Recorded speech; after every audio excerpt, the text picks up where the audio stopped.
এক বয়স্ক পিতাকে তার ছেলে এবং বৌমা এক টুকরো রুটির জন্যও কষ্ট দিয়েছে, কিন্তু ঈশ্বরের ন্যায়বিচার এখনও অপেক্ষা করছিল। বন্ধুরা, এটি একটি সত্যিকারের ঘটনা উত্তরপ্রদেশের লখনৌয়ের, যেখানে এককালে গ্রামের মানুষ যে বৃদ্ধকে দেবতার মতো সম্মান করত, সেই বৃদ্ধ নিজেরই পরিবারে ধীরে ধীরে একটা অসহ্য বোঝায় পরিণত হয়ে উঠছিল। লখনৌ থেকে সামান্য দূরত্বে অবস্থিত একটি সাধারণ গ্রামে রামপ্রসাদ যাদব বাস করত। বয়স যদিও ৭০ ছাড়িয়ে গিয়েছিল, তবুও একসময় এই রামপ্রসাদ যাদব গ্রামের গৌরব ছিল। চাষবাস হোক বা ব্যবসা, পরিবারের সিদ্ধান্ত হোক বা গ্রামের বিবাদ, সর্বত্র তার মতামতকে সর্বোচ্চ গুরুত্ব দেওয়া হতো। গ্রামবাসীরা তাকে যাদবজি নয়, বাবাজি বলে সম্বোধন করত। তার কণ্ঠে গাম্ভীর্য ছিল এবং তার বাণীতে ছিল জীবনের গভীর অভিজ্ঞতা। রামপ্রসাদজি ভোরবেলা উঠে জমির পরিদর্শন করত, তারপর নিজের ছোটখাটো মুদির দোকান চালাত এবং সন্ধ্যা ঘনিয়ে এলে উঠোনে খাট বিছিয়ে বসে পড়ত। স্ত্রী লক্ষ্মীদেবী ছিল তার জীবনের সবচেয়ে শক্তিশালী সমর্থন। সেই তার দুঃখের অংশীদার ছিল এবং সেই তার সুখের সহভাগী। যতক্ষণ লক্ষ্মীদেবী পাশে ছিল, ততক্ষণ রামপ্রসাদজিকে কোনোদিনও এই উপলব্ধি হয়নি যে বার্ধক্য আসলে কি। কিন্তু ৪ বছর পূর্বে লক্ষ্মীদেবী এই পৃথিবী ছেড়ে চলে গেল। সেই দিন থেকে যেন রামপ্রসাদজির দৃঢ় দেহটাই শুধু নয়, তার আত্মপ্রত্যয়ও চুরমার হয়ে গেল। চোখের ঔজ্জ্বল্য ম্লান হয়ে এলো, কাঁধ নুয়ে পড়ল এবং মুখমণ্ডলে গভীর রেখা ফুটে উঠল। বাড়িটা সেইই ছিল, মানুষজন সেইই ছিল, কিন্তু রামপ্রসাদজিকে মনে হতে শুরু করল যে তারা আর এই বাড়ির কেন্দ্রবিন্দুতে নেই। তার একমাত্র পুত্র বিজয় এখন বাড়ি এবং দোকানের সমস্ত দায়িত্ব নিজের কাঁধে তুলে নিয়েছিল। প্রথম দিকে সবকিছু স্বাভাবিকভাবেই চলছিল। রামপ্রসাদজিকে অনুভব হয়েছিল যে পুত্র তার স্বপ্নগুলোকে আরও এগিয়ে নিয়ে যাচ্ছে। কিন্তু আস্তে আস্তে বিজয়ের আচরণে পরিবর্তন দেখা দিতে লাগল। সে কম কথা বলতে শুরু করল, দ্রুত বিরক্ত হয়ে উঠতে লাগল এবং পিতার উপস্থিতি তাকে অস্বস্তিকর করে তুলতে লাগল।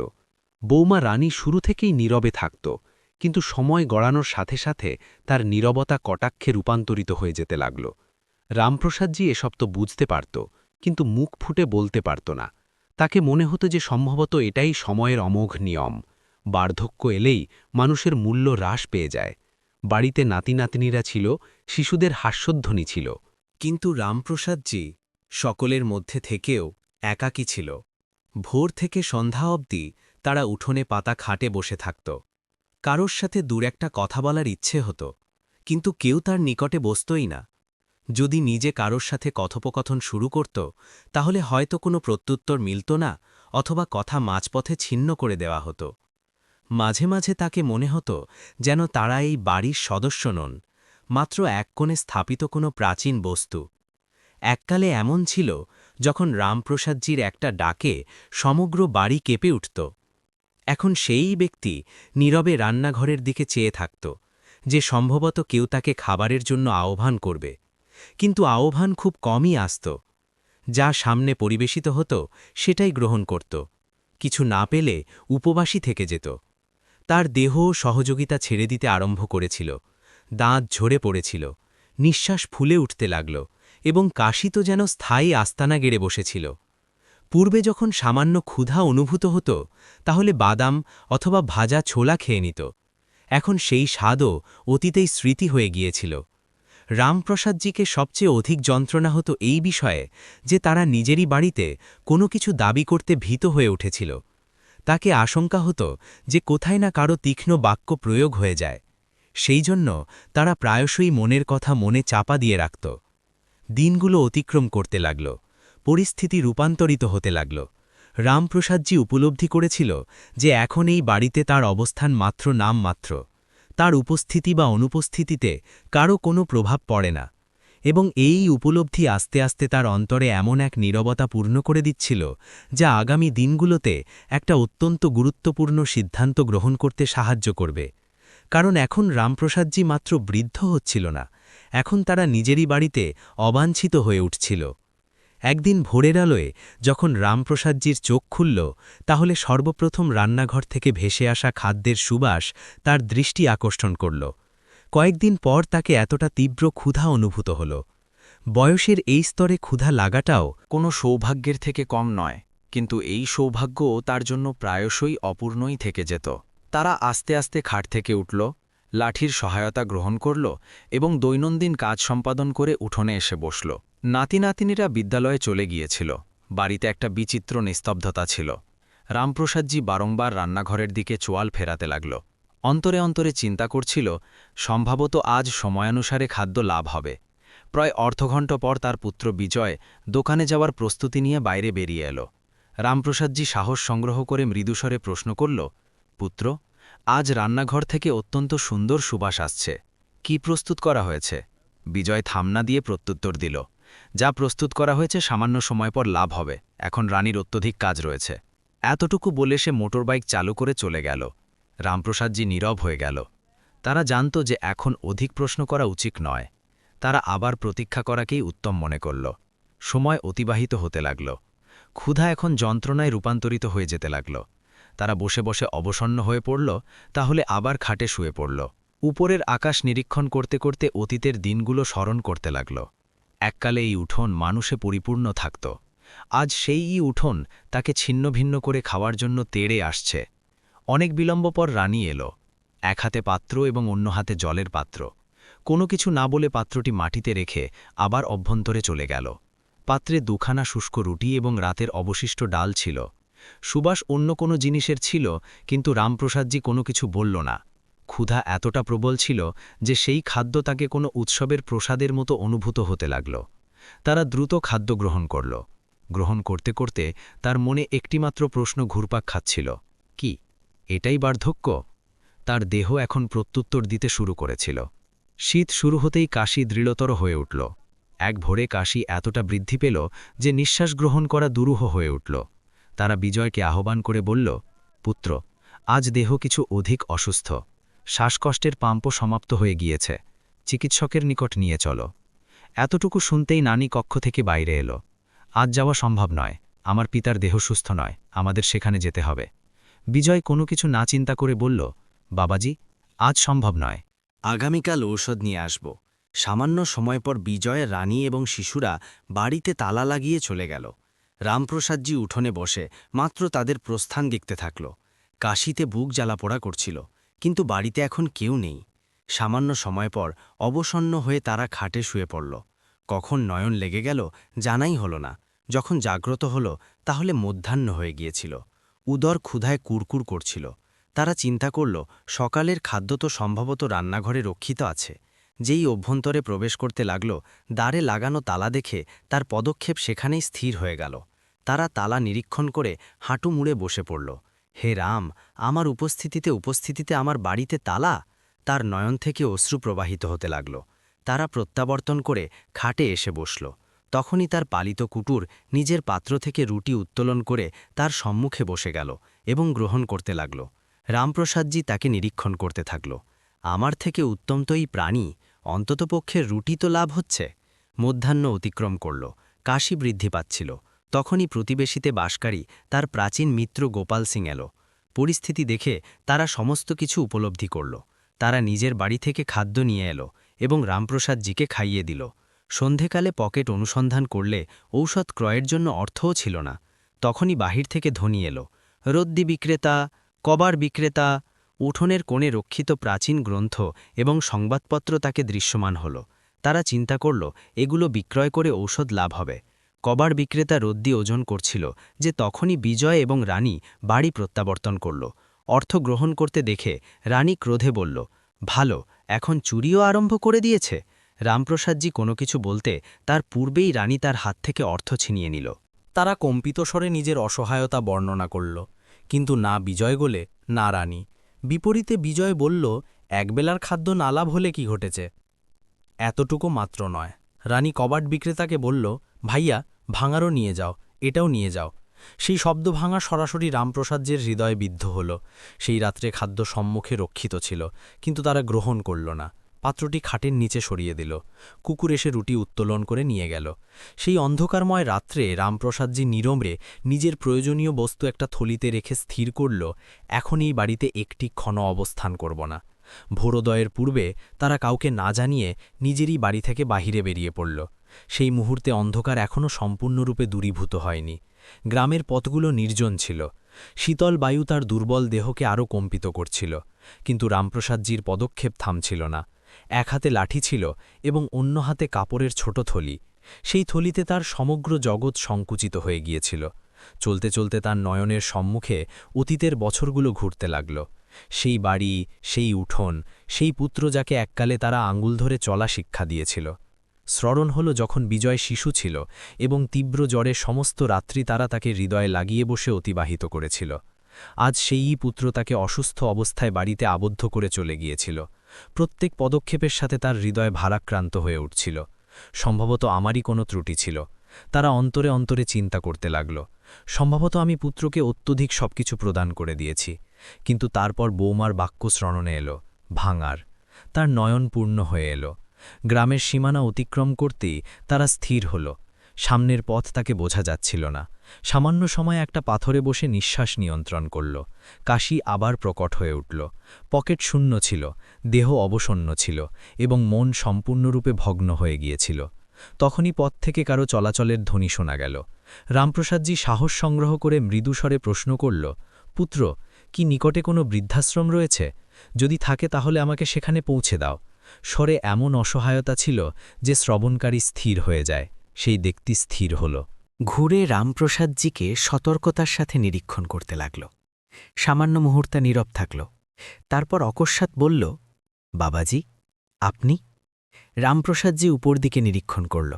সম্মুখে সেই কবাট বিক্রেতা দাঁড়িয়েছিল, রাহুল, সেই যুবক যার সম্মুখে একদিন পূর্বে তার অপমান ঘটেছিল। আপনি এখানে এই পরিস্থিতিতে? রাহুল উদ্বেগের সাথে প্রশ্ন করল। এবং বৃদ্ধাশ্রম কেন যেতে চান? আপনার তো বাড়ি রয়েছে। এতটুকু শুনতেই রামপ্রসাদজির ধৈর্য চূর্ণ হয়ে গেল। নয়ন থেকে অশ্রু প্রবাহিত হতে লাগল। যে পুত্রের জন্য সমগ্র জীবন পরিশ্রম করল, সেই পুত্র যদি বার্ধক্যে দুবেলার রুটিও প্রদান করতে না পারে, তাহলে এমন বাড়িতে অবস্থান করে কী লাভ? তারা ফুপিয়ে ফুপিয়ে ক্রন্দন করতে লাগল। রাহুল সমস্ত কিছু উপলব্ধি করল। তার নয়নও আর্দ্র হয়ে উঠল। বাবাজি, যদি আপনি অসন্তুষ্ট না হন, তাহলে আমার সাথে চলুন। রামপ্রসাদজি বিস্মিত হয়ে উঠল। তোমার সাথে? হ্যাঁ বাবাজি, আমার বাড়িতে। রামপ্রসাদজি মস্তক ঝাঁকাল। না পুত্র, আজ সহমর্মিতা রয়েছে। আগামীকাল আমি তোমাকেও বোঝা বলে মনে হব। এর থেকে উত্তম বৃদ্ধাশ্রম। তারা অভ্যন্তরে প্রবেশের জন্য ঘুরলই যে রাহুল হাত জোড়ে বলল, বাবাজি, আপনি আমার প্রতি অত্যন্ত বড় অনুগ্রহ করেছেন। আজ আমাকে আপনার পরিচর্যার সুযোগ প্রদান করুন। রামপ্রসাদজি স্থির হল। আমি কখন? রাহুলের স্বর ভারাক্রান্ত হয়ে উঠল। ২০ বছর পূর্বে, যখন আমি ১০ বছরের ছিল, আমি ভিক্ষা করত। আপনি আমাকে আহ্বান করে বুঝিয়েছিলেন যে ভিক্ষা করা অশুদ্ধ। আপনি আমাকে অর্থ প্রদান করেছিলেন এবং আত্মমর্যাদায় জীবনযাপনের উপদেশ দিয়েছিলেন। সেই দিন থেকে আমার জীবন রূপান্তরিত হয়ে গেল। রামপ্রসাদজি অবাক হয়ে গেল। স্মৃতির সুরে সেই দৃশ্য প্রকট হয়ে উঠল। বাবাজি, আজ যদি আমি মর্যাদায় জীবনযাপন করছি, তাহলে মাত্র আপনার কারণে। আজ যদি আপনি আমাকে ত্যাগ করেন, তাহলে আমি নিজেকে কোনো দিনও ক্ষমা করতে পারব না। এতটুকু বলে রাহুল তার পাদদেশে বসে পড়ল। রামপ্রসাদজির নয়ন থেকে অশ্রু প্রবাহিত হতে থাকল। কম্পিত হাতে তারা রাহুলের মস্তকে হাত রাখল। ঠিক আছে পুত্র, চলো। রাহুল তাকে নিজের রিকশায় আরোহণ করিয়ে বাড়িতে নিয়ে গেল। বাড়িতে পৌঁছে উঠোনের সরলতা ছিল, কিন্তু আত্মীয়তা প্রতিফলিত হচ্ছিল। রাহুল নিজের স্ত্রী প্রিয়া এবং শিশুদের সাথে তার পরিচয় করাল। এটি আজ থেকে আমাদের বাবাজি। প্রিয়া কোনো প্রশ্ন না করে তার জন্য চা প্রস্তুত করল, খাদ্য পরিবেশন করল। রামপ্রসাদজি অনেক দিন পর উদরপূর্ণ করে খাদ্য গ্রহণ করল। সেই রাত্রে তারা শান্তিতে নিদ্রা গেল। ভোরে জাগ্রত হল, তাহলে যেন দেহে আবার জীবনী শক্তি প্রবেশ করেছে। রাহুল তার স্নানের ব্যবস্থা করল, ঔষধ নিয়ে এলো এবং ভগ্ন চশমার স্থলে নতুন চশমা তৈরি করে দিল। রামপ্রসাদজি বারংবার চিন্তা করতে থাকল, কি সত্যিই রক্তের সম্পর্কই সবকিছু। ১ মাসে তাকে এখানে সেই মর্যাদা লাভ হল যা বছরের পর বছর নিজের বাড়িতে লাভ হয়নি। এবং সেই সুখের অনুভূতিতে তার মনে একটা গুরুত্বপূর্ণ সিদ্ধান্ত জন্ম নিতে লাগল। একটা এমন সিদ্ধান্ত যা সমস্ত কিছু রূপান্তরিত করে দেবে। খ্যার, বন্ধুরা, রাহুলের বাড়িতে অবস্থান করতে করতে এখন রামপ্রসাদ যাদবজিকে সময়ের উপলব্ধি কোনো দিনও হয় না। দিন কখন উদিত হয় এবং রাত্রি কখন আসে তাকে জানাই হয় না। ভোরে জাগ্রত হতেই উষ্ণ জল, ঔষধ এবং সময়ানুসারে খাদ্য এসব তার জন্য কোনো স্বপ্নের থেকে কম নয়। কিন্তু তার থেকেও অধিক যে বস্তু তাকে অন্তর পর্যন্ত সুখ প্রদান করত সেটি ছিল মর্যাদা। রাহুল প্রতিদিন কর্মে যাওয়ার পূর্বে তার পাদও স্পর্শ করত। প্রিয়া প্রত্যেক বিষয়ে তার কাছে মতামত জিজ্ঞাসা করত। শিশুরা তাকে দাদাজি বলে সম্বোধন করত। রামপ্রসাদজি প্রথমবার উপলব্ধি করল যে তারা আবার কারোর জন্য অপরিহার্য। এক সন্ধ্যায় রাহুল তার নিকটে এসে বসল এবং বলল, বাবাজি, এখানে আপনাকে কোনো যন্ত্রণা তো নেই? রামপ্রসাদজি হাসল। পুত্র, এখন আমার নিকটে এই প্রশ্ন জিজ্ঞাসা করো না।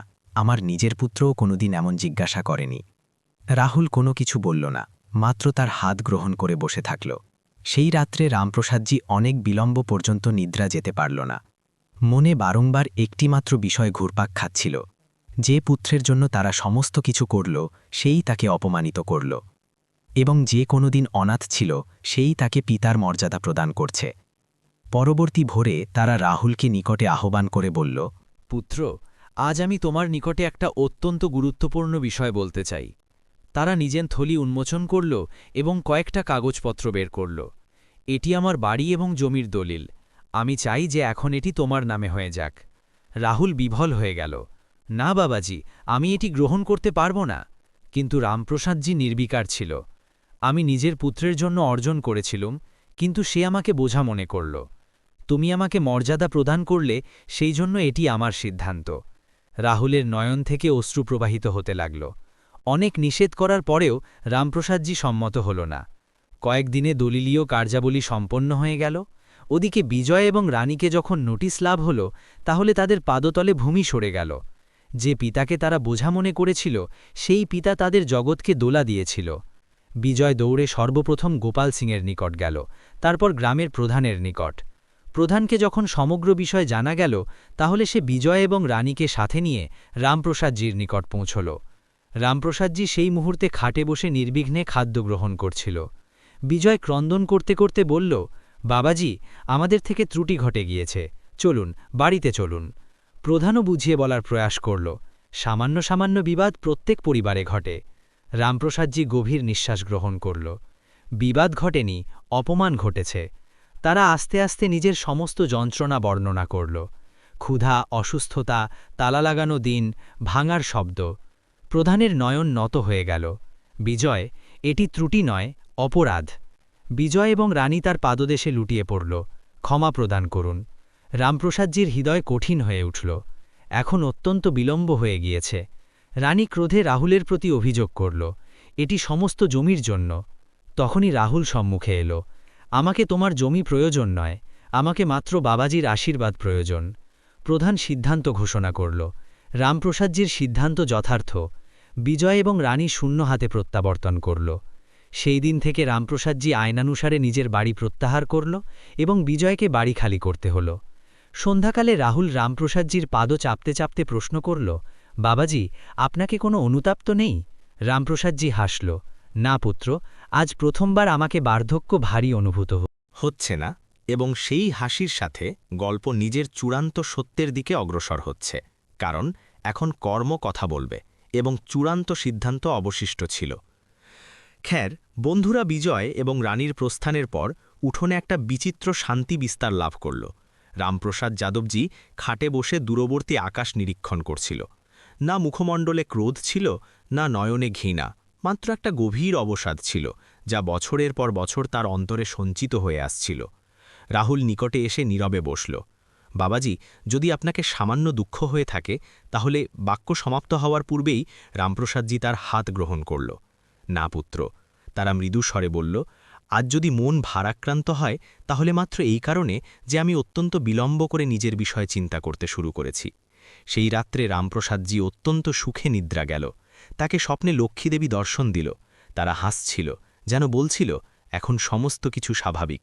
পরবর্তী ভোরে রাহুল তাকে নিয়ে মন্দিরে গেল। পথে রামপ্রসাদজিকে এমন অনুভূত হল, যেন বছরের পর বছর পর তার মস্তক উন্নত হয়েছে। মন্দিরে মস্তক অবনত করতে করতে তার নয়ন পূর্ণ হয়ে এলো। হে ঈশ্বর, তারা অন্তরে অন্তরে বলল, যদি এই সুখ আমাকে বিলম্ব করে লাভ হয়েছে, তাহলে এটাও সংরক্ষণ করো। দিনগুলো অতিক্রম করতে লাগল। রামপ্রসাদজি এখন সম্পূর্ণরূপে সুস্থ হয়ে উঠছিল। কাশি প্রায় সমাপ্ত হয়ে গিয়েছিল। তারা শিশুদের শিক্ষা দিত, মাঝে মাঝে রাহুলের কর্মে উপদেশ দিত, তো মাঝে মাঝে উঠোনে বসে সংবাদপত্র পাঠ করত। ভগ্ন চশমা এখন অতীতের বিষয় হয়ে গিয়েছিল। ওদিকে বিজয় এবং রানীর জীবন বিচ্ছিন্ন হয়ে পড়েছিল। ভাড়ার ক্ষুদ্র বাসস্থানে অবস্থান, দোকানের সমাপ্তি এবং সমাজের কথাবার্তা সমস্ত কিছু তাদের প্রতিদিন নিজের কর্মের স্মৃতি স্মরণ করিয়ে দিচ্ছিল। মানুষজন এখন তাদের পূর্বের মতো আচরণ করত না। যে পিতা কোনোদিন তাদের শক্তি ছিল, সেইর দোয়া যেন তাদের অনুসরণ করছে। একদিন বিজয় একাকী রামপ্রসাদজির সাথে সাক্ষাৎ করতে এলো। না কোনো প্রধান ছিল, না কোনো সমর্থন। বাবাজি, সে মৃদুস্বরে বলল, এখন উপলব্ধি হয়েছে, কিন্তু সম্ভবত অত্যন্ত বিলম্ব হয়ে গিয়েছে। রামপ্রসাদজি তাকে নিরীক্ষণ করল। হ্যাঁ পুত্র, তারা নির্বিকার স্বরে বলল। কয়েকটা বিষয় উপলব্ধিতে বিলম্ব হয়ে গেলে তার প্রতিকার হয় না। বিজয়ের নয়ন থেকে অশ্রু প্রবাহিত হতে লাগল। সে কোনো কিছু না বলে প্রত্যাবর্তন করল। সন্ধ্যাকালে রাহুল খাদ্য পরিবেশন করল। রামপ্রসাদজি শিশুদের মস্তকে হাত রেখে হেসে বলল, পুত্র, স্মরণ রাখো, মানুষের প্রকৃত সম্পদ তার আচরণ। রাহুলের নয়ন আর্দ্র হয়ে উঠল। বাবাজি, আপনি আমাকে জীবন প্রদান করেছিলেন, আজ আপনি আমাদের বাড়ির আলোক। রামপ্রসাদ যাদব প্রথমবার উপলব্ধি করল যে তার জীবন ব্যর্থ হয়নি। তারা যদিও নিজের পুত্রের থেকে যন্ত্রণা লাভ করেছেন, কিন্তু তার একটা উত্তম কর্ম তাকে এই বয়সে একটা নূতন পরিবার প্রদান করেছে। এখন তারা না বোঝা, না ভাঙার, না কারোর অসহায়তা, তারা একটা পিতা মর্যাদার সাথে। এবং এই গল্পের সবচেয়ে গুরুত্বপূর্ণ সত্য, যে নিজের পিতামাতার মূল্যায়ন করে না, সে কোনোদিনও সুখ লাভ করে না, এবং যে মর্যাদা প্রদান করে, তাকে জীবন নিজে মর্যাদা প্রত্যাহার করে দেয়। বন্ধুরা, এই গল্পের সবচেয়ে গুরুত্বপূর্ণ উপদেশ এটাই যে মানুষ যতটা নিজের জীবনে অগ্রসর হয়, ততটা তাকে পশ্চাতে ফিরে নিরীক্ষণ করতে হয়। পিতামাতা আমাদের জীবনের সেই ভিত্তি যাদের বিনা আমরা স্থির হতে পারি না। কিন্তু যখন সেই পিতামাতা বয়সের সেই স্তরে পৌঁছায় যেখানে তাদের সমর্থনের সবচেয়ে অধিক প্রয়োজন, তাহলে যদি আমরা তাদের বোঝা মনে করতে আরম্ভ করি, তাহলে এটি মাত্র তাদের নয়, আমাদের সংস্কৃতির অবনতি। রক্তের সম্পর্ক যদি মর্যাদা প্রদান ভুলে যায়, তাহলে মাঝে মাঝে মানবতার সম্পর্ক তাদের থেকে অনেক অধিক সত্য প্রমাণিত হয়। একটা উত্তম কর্ম, একটা ক্ষুদ্র সমর্থন কারো সমগ্র জীবন রূপান্তরিত করতে পারে, যেমন রামপ্রসাদজির জীবন রূপান্তরিত হয়েছে। কিন্তু এখন একটা প্রশ্ন আপনাদের নিকট, যদি আপনার পিতামাতা আজ দুর্বল, অসুস্থ অথবা কোনো বিষয়ে বারংবার বলেন, তাহলে কি সেটি তাদের ত্রুটি অথবা বয়সের অসহায়তা? আপনি কি নিজের পিতামাতাকে আজ সেই মর্যাদা প্রদান করছেন যার তারা সত্যিকারের অধিকারী? এবং যদি আগামীকাল আপনার শিশুরা আপনার সাথে সেই আচরণ করে, যেমন আচরণ আপনি আজ নিজের পিতামাতার সাথে করছেন, তাহলে কি আপনি তাকে যথার্থ বলতে পারবেন? মন্তব্যে নিজের মতামত অবশ্যই লিখুন। যদি এই গল্প আপনার হৃদয়ে স্পর্শ করেছে, যদি এটি আপনাকে চিন্তা করতে বাধ্য করেছে, তাহলে ভিডিওকে লাইক অবশ্যই করুন। এটাকে নিজের পরিবার এবং বন্ধুদের সাথে ভাগ করে নিন, এবং এমন সত্যিকারের আবেগপূর্ণ এবং হৃদয়স্পর্শকারী গল্পের জন্য চ্যানেল সাবস্ক্রাইব করতে ভুলবেন না। ফির মিলব একটা নূতন গল্পের সাথে। ততদিন নিজের এবং নিজের পিতামাতার যত্ন নিন।